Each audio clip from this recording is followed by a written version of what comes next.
Hello friends, कैसे हो आप सब। उम्मीद है कि बढ़िया होंगे और पढ़ाई कर रहे होंगे। आपका हमारे इस यूट्यूब चैनल पर स्वागत है। जो लोग अभी तक इस चैनल को सब्सक्राइब नहीं किए हैं वो इस चैनल को सब्सक्राइब कर लें ताकि इसी तरीके के वीडियोस आप तक पहुंचते रहें। शुरू करने से पहले बता दूं कि क्लास 6 एनसीईआरटी स्टार्ट हो चुकी है और उसका 3 चैप्टर ऑलरेडी हो चुका है, कंप्लीट हो चुका है और एक एक लाइन के साथ हुआ है और एक भी क्वेश्चन मिस नहीं किया गया है, कहीं भी कुछ छोड़ा नहीं गया है। अगर जिन लोगों ने देखा नहीं है वो देख सकते हैं। तो आज ये हमारा अगला चैप्टर है भारत अर्थात इंडिया। तो चलिए शुरू करते हैं। कुछ अगर इसमें कमियां रहती हैं तो आप कमेंट में ज़रूर बताएं, क्योंकि ये आपका हक बनता है कि कमियों को उजागर किया जाए। तो चलिए शुरू करते हैं।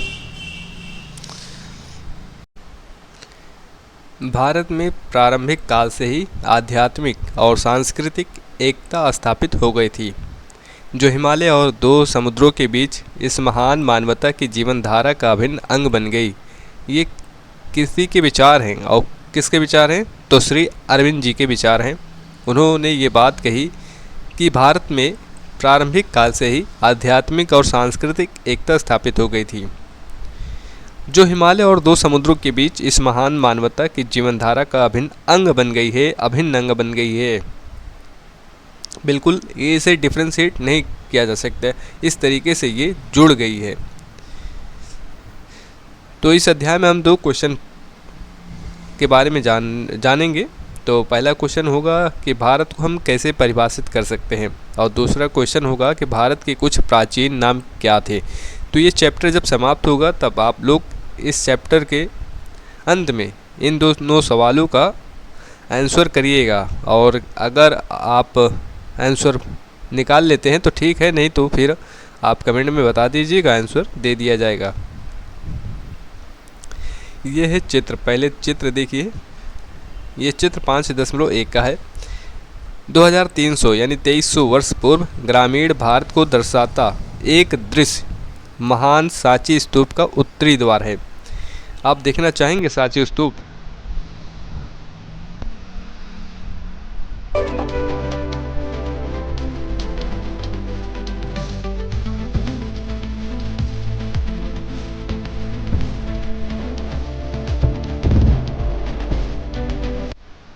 तो आपने सांची स्तूप देख लिया होगा।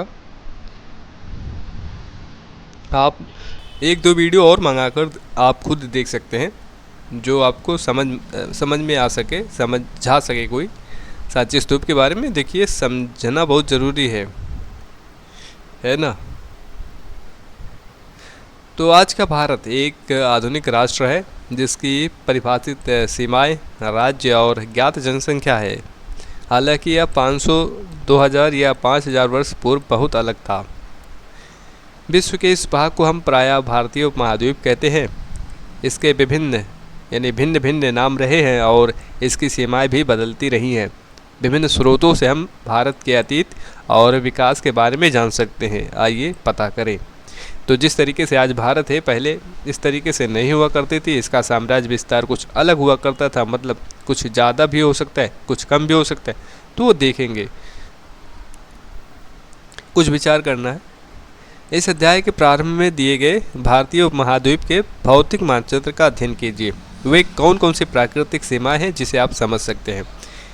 तो आपको ये बताना चाहता हूँ कि जो चित्र हैं या मैप हैं वो आगे पीछे हो गए हैं, लेकिन आप घबराइएगा नहीं, सभी हैं, सभी चित्र और मैप हैं।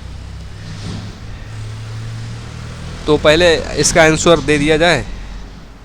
नहीं, पहले इस चित्र मतलब इसका चित्र दे दिया जाए आपको।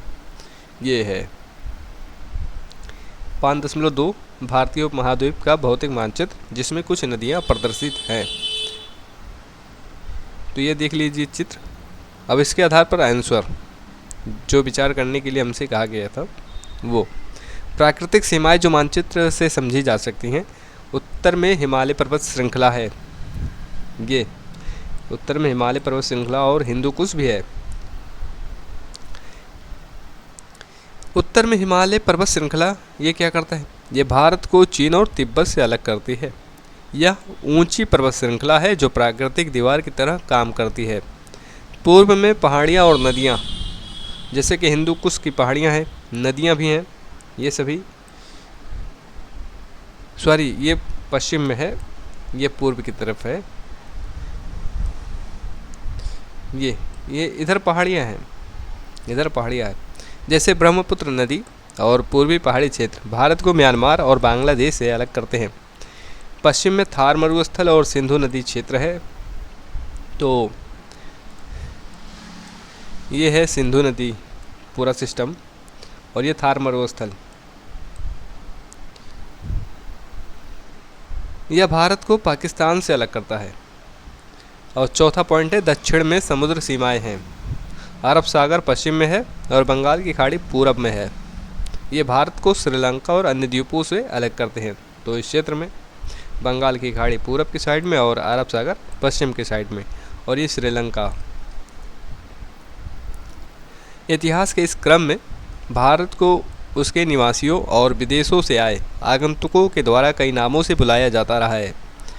ये नाम प्राचीन पुस्तकों, यात्रियों और तीर्थयात्रियों के वृत्तांतों और शिलालेखों में मिलते हैं।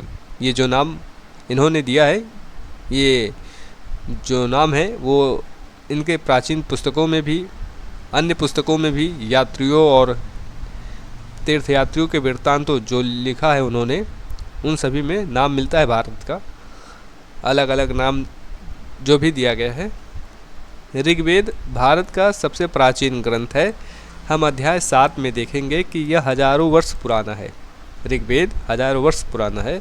इस ग्रंथ में उपमहाद्वीप के उत्तर पश्चिमी क्षेत्र का नाम सप्त सैंधो अर्थात 7 नदियों की भूमि है। उत्तर पश्चिमी क्षेत्र का नाम है। सैंधो शब्द सिंधु से आया है, जिसका अर्थ है सिंधु नदी या सामान्यतः एक नदी। समय बीतने के साथ ही हमें साहित्य में भारत के अन्य क्षेत्रों के नाम भी मिलने लगते हैं। जैसे जैसे समय बीतता है तो हमें साहित्य में अन्य क्षेत्रों के भी नाम मिलते हैं, सिंधु के सिवाय अन्य क्षेत्रों के बारे में भी, अन्य नदियों के बारे में भी। ये चित्र 5.3, ये सिंधु नदी और ये इसकी सहायक नदियां हैं। तो ये उत्तर पश्चिमी साइड में है। महाभारत भारत के सबसे प्रसिद्ध ग्रंथों में से एक है। इसके बारे में हम हमारी सांस्कृतिक विरासत तथा ज्ञान परंपराएं अध्याय में पढ़ेंगे, तो चिंता मत करिए। रोचक बात यह है कि इसमें अनेक क्षेत्रों को सूचीबद्ध किया गया है महाभारत में, जैसे कि काश्मीर लगभग आज का कश्मीर, कुरुक्षेत्र आज का हरियाणा का भाग, वंग यानी बंगाल का भाग, प्राग ज्योतिष कुछ असम का भाग, कच्छ यानी आज का कच्छ, और केरल लगभग आज का केरल इत्यादि। क्या आप पृष्ठ 79 पर मानचित्र चित्र 0.54 में दिए गए कुछ क्षेत्रों की पहचान कर सकते हैं? आपने जिन क्षेत्रों के बारे में सुना हो उनकी सूची बनाइए। तो आप चित्र के मदद से उन क्षेत्रों का नाम लिखें। ये 5.4 का महाभारत में सूचीबद्ध कुछ क्षेत्रों को दर्शाता मानचित्र।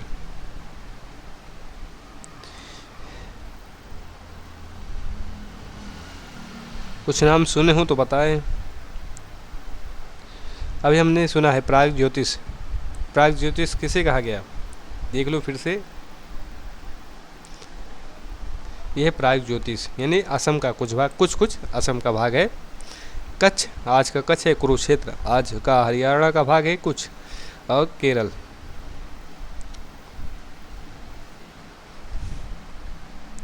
कंबोज है, विदर्भ है, सौराष्ट्र है, इन सब का नाम आपने सुना होगा। चित्र 5.4 में भारत के विभिन्न प्राचीन क्षेत्रों को दर्शाया गया है। इनमें से कुछ क्षेत्रों का नाम आज भी बहुत प्रसिद्ध है। मैंने इस मानचित्र में कश्मीर, मगध, अंग, कोसल, विदेह, कुरु, पंचाल, अवंती, कांची, केरल और असम जैसे क्षेत्रों को पहचाना है। आप कितने क्षेत्रों को पहचाने आप बताएं। ये सभी क्षेत्र प्राचीन भारत के ऐतिहासिक और सांस्कृतिक विकास से जुड़े रहे हैं और आज भी हमारे लिए महत्वपूर्ण हैं।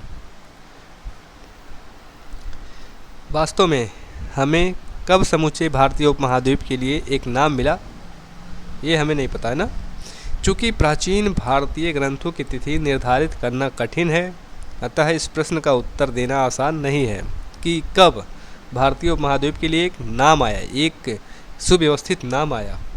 इसका थोड़ा सा कठिन है, इस काम को करना थोड़ा सा कठिन है इतिहासकारों के लिए भी, और जो भी इस क्षेत्र में लगे हुए हैं उनके लिए भी।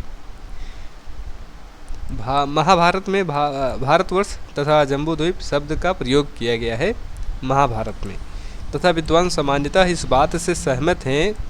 अब ये हम पिछले चैप्टर में पढ़ चुके हैं। इसका फुल फॉर्म क्या होता है? BCE होता है, बिफोर कॉमन एरा होता है, यानी ईसा मसीह के जन्म के समय के पहले की बात होती है।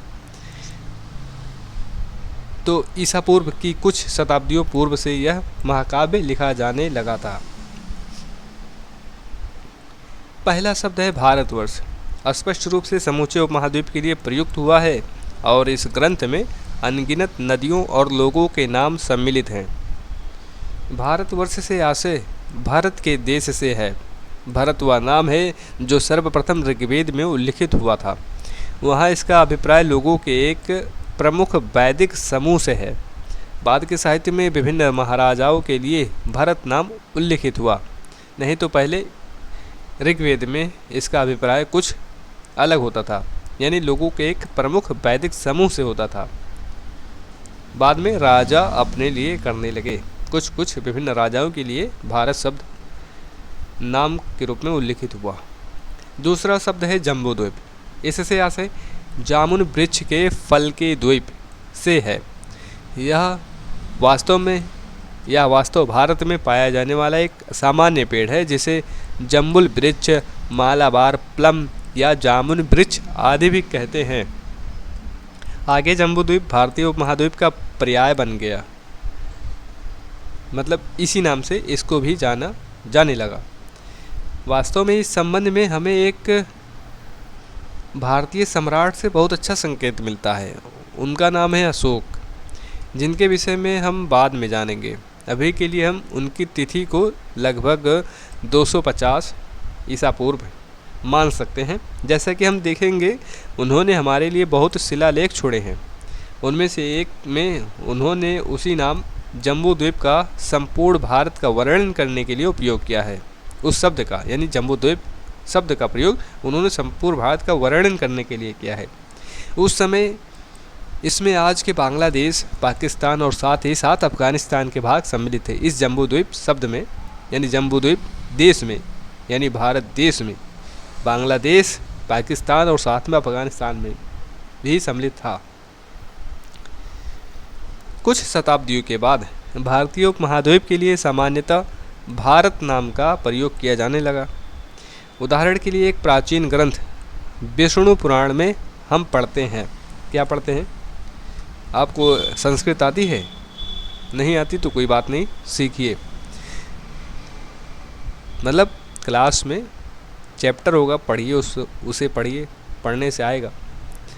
उत्तरम यत् समुद्रस्य हिमाद्रिश्च दक्षिणम वर्षम तदम भारतम नाम। वह देश जो समुद्र के उत्तर में और हिमाच्छादित पर्वतों के दक्षिण में है, उसे भारत कहते हैं। तो इस तरीके से इसका जिक्र हुआ है विष्णु पुराण में। यह नाम भारत आज भी प्रयोग में है। उत्तर भारत में इसे सामान्यतः भारत लिखते हैं, जबकि दक्षिण भारत में प्रायः इसे भारतम लिखते हैं। आप दक्षिण भारत से हैं कि उत्तर भारत से? आप क्या लिखते हैं ये कमेंट में ज़रूर बताएं।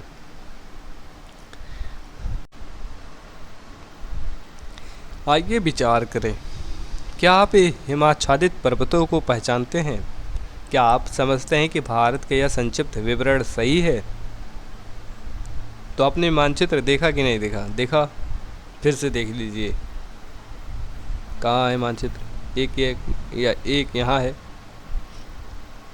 और एक था ना, ये वही है, सेम है।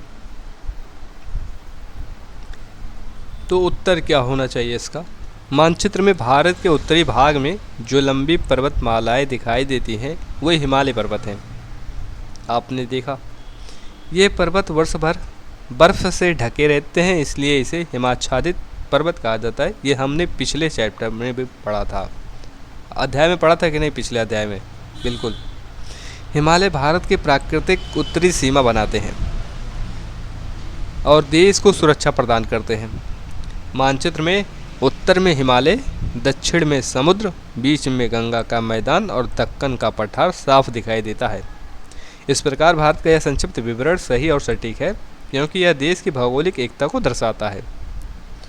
तो आप बिल्कुल भी चिंता ना करें, एक भी प्रश्न आपसे नहीं छूटेगा, लेकिन आपको भी मेहनत करनी है, ये जान लीजिए।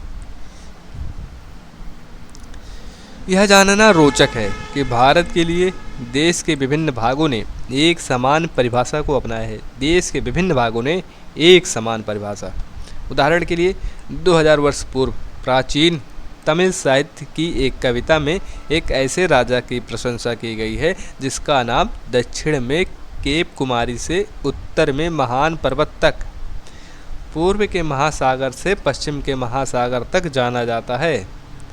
उत्तर में महान पर्वत को अब आप पहचान सकते हैं और केप कुमारी की पहचान करने में भी कठिनाई नहीं होनी चाहिए। इस तरह प्रतीत होता है कि प्राचीन भारतीय अपने भूगोल को अच्छी तरह से जानते थे। आपको समझ में आया कि नहीं आया? किसके बारे में बात की जा रही है? महान पर्वत लिख दिया तब आपको समझ जाना चाहिए। ध्यान रखें, भारतीय संविधान जो सर्वप्रथम अंग्रेजी में लिखा गया था, उसकी शुरुआत में ही इंडिया दैट इज़ भारत वाक्यांश का प्रयोग किया गया है। संविधान के हिंदी अनुवाद में भी वही भारत अर्थात इंडिया को उल्लिखित किया गया है, जो काफ़ी समय पहले, जिसके बारे में हम पढ़ रहे हैं कि ये काफ़ी समय पहले भारत शब्द आया। आइए विचार करें। चित्र 5.5 पृष्ठ 82 में भारत के मूल संविधान के प्रथम पृष्ठ में क्या आप इंडिया अर्थात भारत को समझ सकते हैं? तो यहाँ पर आप समझ लीजिए, अभी चित्र दिखा देता हूँ। इंडिया ये क्या है? जो विदेशी भाषाओं और परंपराओं से आया है। इंडिया जो शब्द है वो विदेशी भाषाओं और परंपराओं से आया है, जबकि भारत जो हमारी देश संस्कृति और प्राचीन ग्रंथों से लिया गया है, जैसा आप ऊपर अभी पढ़ के आ रहे हैं। तो पहले चित्र देख लो, कहाँ है ये 5.5 का चित्र। ये प्रस्तावना है, भाग 1। मतलब प्रस्तावना नहीं है, मतलब देख लीजिए आप, ये भारत के संविधान का प्रथम पृष्ठ है।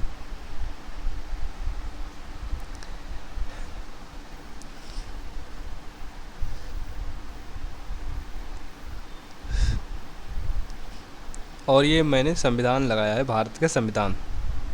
संविधान क्या होता है? किसी देश के आधारभूत सिद्धांतों और कानूनों को बताने वाला प्रलेख होता है।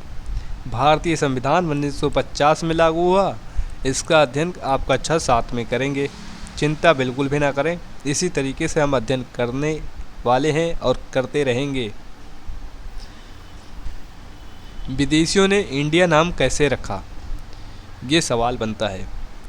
विदेशियों में सर्वप्रथम प्राचीन ईरान यानी फारस के निवासियों ने भारत को उल्लेख किया था।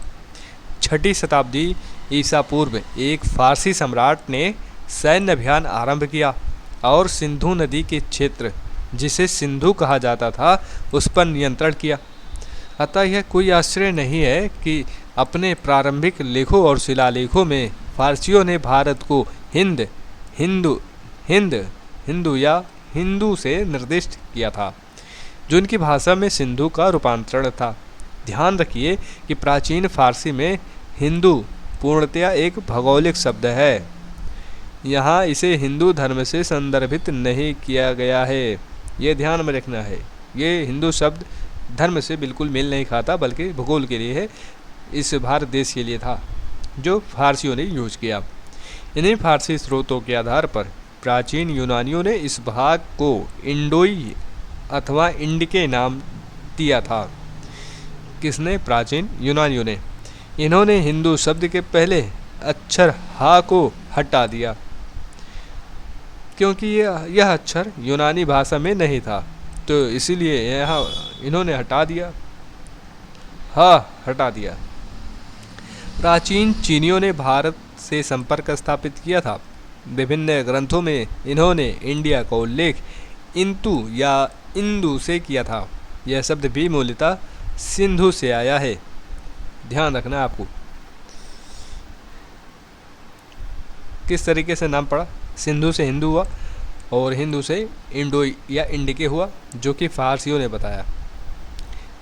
यूनानियों ने इस चीज़ को इस तरीके से बदल दिया। फिर प्राचीन चीनियों ने सिंधु को हिंदू, हिंदू से इंदु, इंदु से इंदु हो गया। अब ये देखिए चित्र, ये किसका चित्र है अभी पता चल जाएगा। ध्यान रखें, ध्यान क्या रखना है? जुआन जैंग, इंग्लिश नाम देखिए। पूर्व में इसे ह्वेनसांग उच्चारित किया जाता था। आप भी शायद ह्वेनसांग ही पढ़ते होंगे, मैं भी पढ़ता हूँ ह्वेनसांग ही, लेकिन जुआन जैंग सही शब्द है। 7वीं ईस्वी में चीन से भारत की यात्रा की। उन्होंने भारत के कई भागों का भ्रमण किया, विद्वानों से मिले, बौद्ध ग्रंथों को एकत्रित किया और 17 वर्ष बाद चीन वापस लौट गए।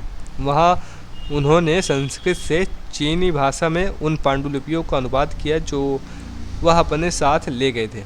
आगे आने वाली शताब्दियों में कई अन्य चीनी विद्वानों ने भी भारत का भ्रमण किया। थोड़ा सा दिक्कत है, पहले उसे कन्फर्म कर लूँ। सही है, 7वीं ईस्वी है।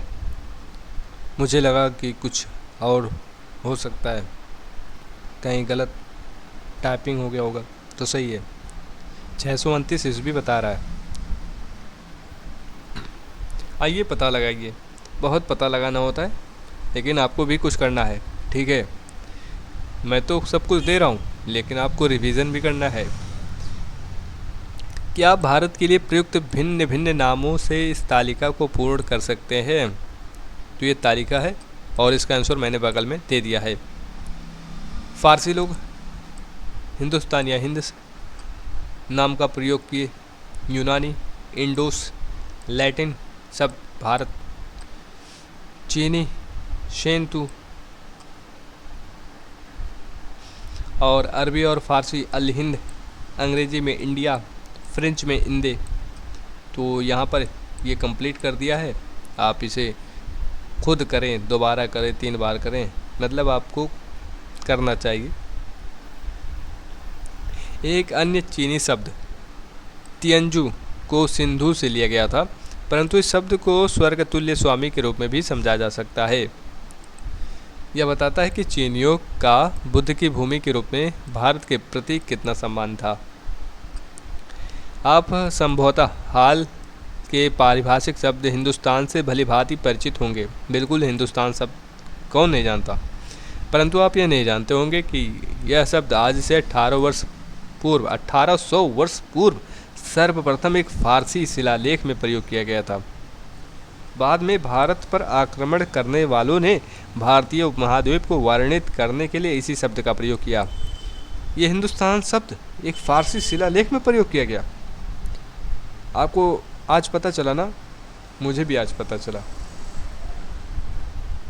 ये पता था, मतलब कहीं ना कहीं इसका जिक्र तो होगा, लेकिन ये नहीं पता था ये शिलालेख में। चलिए, नया नया चीज़ हमेशा मिलता है, बार बार पढ़ने से नहीं, बार बार कुछ नया मिलता है। तो एक ही किताब बार बार पढ़ें, सिवाय 1000 किताब पढ़ने के। आगे बढ़ने से पहले, भारत एक प्राचीन भूमि है जिसे पूरा रिवीजन है। जो हमने पिछली स्लाइड में पढ़ा है, ये पूरा रिवीजन है। 3-4 जो है पॉइंट्स में रिवीजन हो जाएगा। भारत एक प्राचीन भूमि है जिसे इसके इतिहास के क्रम में कई नाम दिए गए हैं। प्राचीन भारतीयों द्वारा दिए गए नामों में जम्बूद्वीप तथा भारत सम्मिलित है, तो ये प्राचीन भारतीयों ने दिया। बाद के समय में भारत शब्द अधिक प्रचलित हुआ। अधिकांश भारतीय भाषाओं में यही नाम मिलता है। भारत आने वाले विदेशी आगंतुकों और आक्रमणकारियों ने भारत के लिए सिंधु या सिंधु नदी आधारित नामों को अपनाया। इसके परिणाम स्वरूप हिंदू, इंडोई तथा अंततः इंडिया जैसे नाम बने। प्रश्न नहीं करोगे? प्रश्न कहता है स्वागत नहीं करोगे हमारा, तो स्वागत करिए अच्छे से। क्रियाकलाप और परियोजनाएं, तो क्या है, क्या करना है? अध्याय के आरंभ में दिए गए उद्धरण का क्या अर्थ है, चर्चा कीजिए। दूसरा, सही अथवा गलत की पहचान कीजिए। ये सवाल हैं, तो चलिए सीधा आंसर पे आए।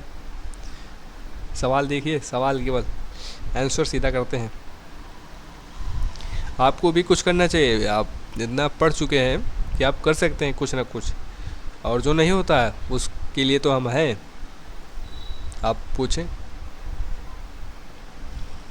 तो पहला, अध्याय के आरंभ में कहा गया है कि भारत में प्रारंभिक काल से ही आध्यात्मिक और सांस्कृतिक एकता स्थापित हो गई थी, जो हिमालय और दो समुद्रों अरब सागर व बंगाल की खाड़ी या हिंद महासागर के बीच फैली हुई है।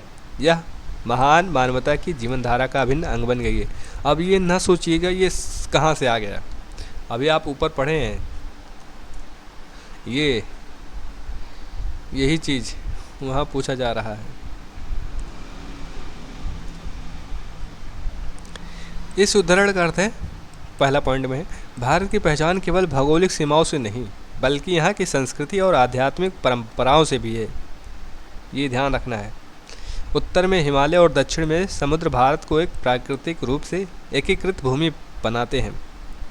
उत्तर में हिमालय है, दक्षिण में समुद्र भारत है, मतलब अरब सागर, बंगाल की खाड़ी। यहाँ की नदियाँ, पर्वत, भाषाएं, धर्म और परंपराएं मिलकर भारत की एकता को दर्शाती हैं। इसलिए भारत को प्राचीन काल से ही एक जीवंत और एकीकृत सांस्कृतिक इकाई माना गया है। तो इसका अर्थ यही है। संक्षेप में यह उद्धरण बताता है कि भारत केवल नक्शे की सीमा नहीं है, बल्कि यहाँ की संस्कृति, आध्यात्मिकता और जीवन पद्धति ने पूरे देश को एक सूत्र में बांध दिया है। आप ये ना समझे केवल इसकी चौड़ाई लंबाई ज्ञात कर लिया जाए यही भारत है, नहीं। भारत के अंदर इसकी जो संस्कृति है, आध्यात्मिकता है, जीवन पद्धति है, पूरे देश को एक सूत्र में बांधी हुई है। ये है भारत। दूसरा प्रश्न, सही और गलत की पहचान कीजिए।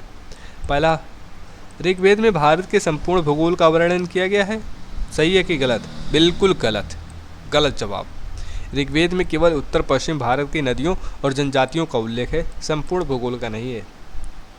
दूसरा, विष्णु पुराण में संपूर्ण उपमहाद्वीप का वर्णन किया गया है, सही जवाब। विष्णु पुराण में भारत यानी जम्बूद्वीप को पूरे उपमहाद्वीप के रूप में वर्णित किया गया है। तीसरा, अशोक के समय जम्बूद्वीप में आज का भारत, अफगानिस्तान के कुछ क्षेत्र, बांग्लादेश और पाकिस्तान सम्मिलित थे, बिल्कुल सही जवाब। ये सब आप पढ़ चुके हैं, ये ना कहिएगा कि ये सब कहाँ से आ गया, क्वेश्चन कैसे बन गया। क्वेश्चन किताब से ही बनता है, यहीं से बन रहा है। हो सकता है कुछ घुमा के दे दे, तो आपको ये भी ध्यान में रखना है। आप अगर अच्छे से इस टॉपिक को पढ़ते हैं, किसी भी टॉपिक को पढ़ते हैं, तो आप बाज नहीं सकते।